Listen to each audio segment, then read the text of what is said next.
Okay, let's dive right into this explainer.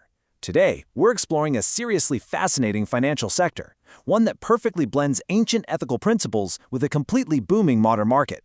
We are talking about Takaful. It's an alternative to conventional insurance that's rapidly gaining traction globally. And the interesting thing is, it's not just for Muslims seeking Sharia-compliant products anymore.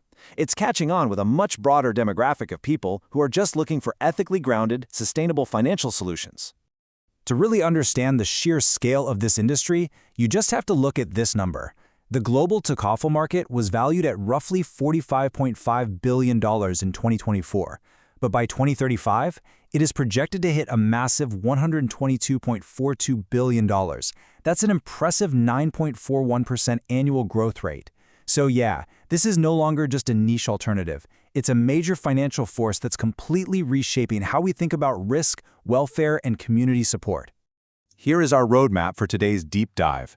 We'll start with the ethical insurance boom, cover what exactly Takaful is, break down the mechanics of mutual aid and the dominant models, and then zoom out to look at the global market landscape and the future of financial solidarity.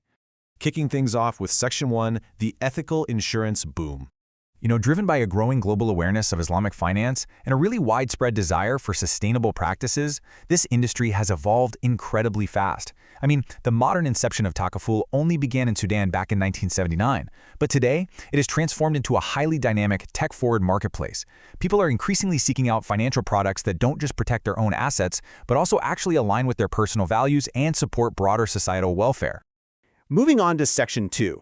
What exactly is Takaful? So where does the name actually come from?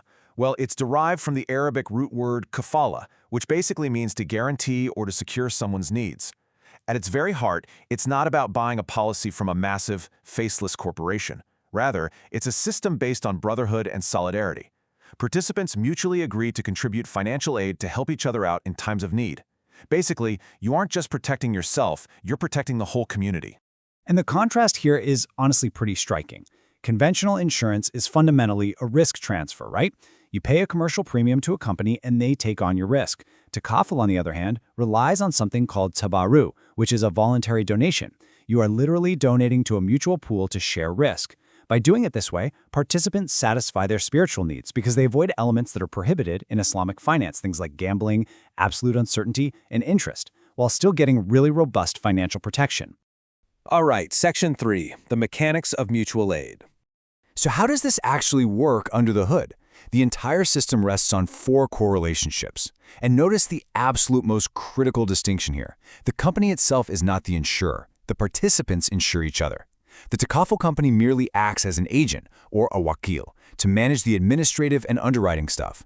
This creates a strict, clear segregation between the operator's corporate funds and the participants' donation pool. It's all about ensuring full transparency and ethical compliance. Which brings us to Section 4, exploring the dominant models. First up, we've got the basic wakala model. Notice how a specific management fee, the wakala fee, is taken out right up front from the participants' contributions. This goes straight to the Takafulu operator to compensate them for all their effort in underwriting and administration, and that happens regardless of how the insurance pool ultimately performs. It's clean, it's transparent, and it happens to be highly popular in the Middle East. Now, by contrast, take a look at the basic mudaraba model. Notice there is absolutely no upfront fee deducted for management. Instead, the operator acts more like a fund manager, investing the pooled contributions. Then the operator and the participants share the profits generated strictly from those investments, based on a pre-agreed ratio.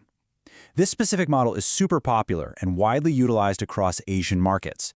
But as the industry matured, operators realized they could combine these ideas, resulting in this hybrid approach, the mixed model. It cleverly uses the wakala upfront fee structure we just talked about for underwriting activities and then applies the mudaraba profit-sharing model for managing the investment side. This means the operator is fairly compensated for both daily administration and long-term investment success. It's highly recommended by international Islamic accounting standards, and it's got a dominating presence globally. And finally, we have the WAC model, which introduces a really beautiful philanthropic element to the whole thing. Here, equity holders establish a permanent, irrevocable charitable trust, a waqf. The Takaful company acts purely as an administrator. And astonishingly, the shareholders have absolutely zero rights to access the fund's capital or its profits. Any surplus left over after claims and reserves is often just distributed back to participants or given directly to charity. Let's zoom out a bit for Section 5, the global market landscape. So, who is actually driving all this growth?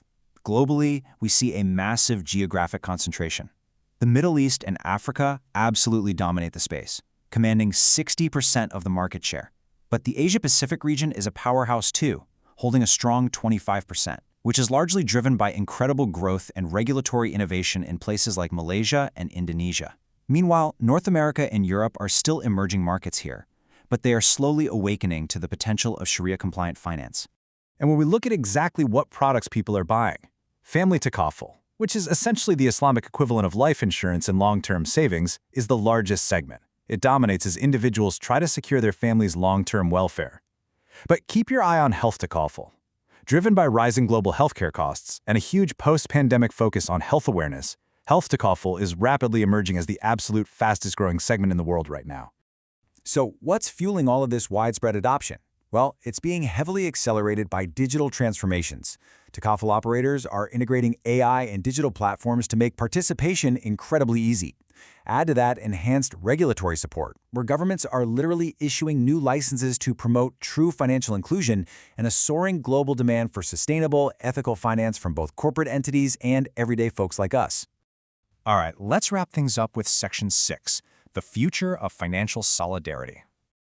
Looking back at that initial data point we started with, the trajectory from $45.51 billion in 2024 to an expected $122.42 billion by 2035 proves something vital. This is no longer just a religious necessity for a specific demographic.